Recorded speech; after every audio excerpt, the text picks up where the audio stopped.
بسم اللہ الرحمن الرحیم۔ السلام علیکم ناظرین، آج ہم آپ کو سحر و افطار کی دعائیں کے بارے میں بتائیں گے۔ شروع کرنے سے پہلے اگر آپ نے ہمارا چینل سبسکرائب نہیں کیا تو سبسکرائب کر دیں۔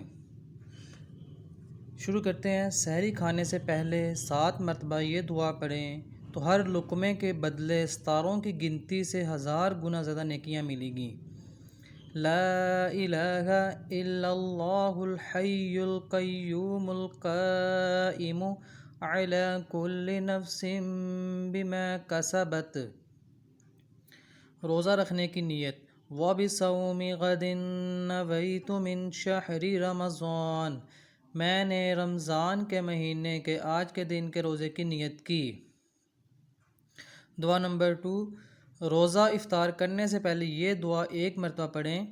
یا عظیم یا عظیم وانت الہی لا الہ غیرک اغفر لی الذنب العظیم فانہ لا یغفر الذنب العظیم الا العظیم۔ حدیث شریف میں آیا ہے کہ روزہ دار روزہ افطار کرنے سے پہلے جو دعا بھی مانگے اللہ تعالیٰ قبول فرماتا ہے۔ اس کے بعد سید الاستغفار 1 مرتبہ پڑھیں۔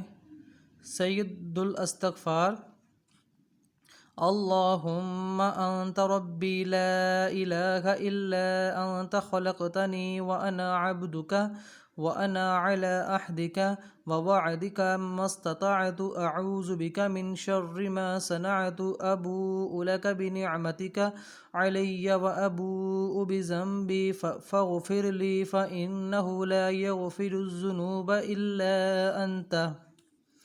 اس کا فائدہ یہ ہے، حدیث شریف میں آیا ہے کہ جو شخص افطاری سے پہلے سید الاستغفار پڑھے گا وہ گناہوں سے ایسا پاک ہو جائے گا گویا ابھی پیدا ہوا ہو۔ اس کے بعد روزہ افطار کرنے کی دعا پڑھیں، روزہ کھول لیں۔ روزہ افطار کرنے کی دعا: اللہم انی لک صمت وبک آمنت وعلیک توکلت وعلی رزقک افطرت۔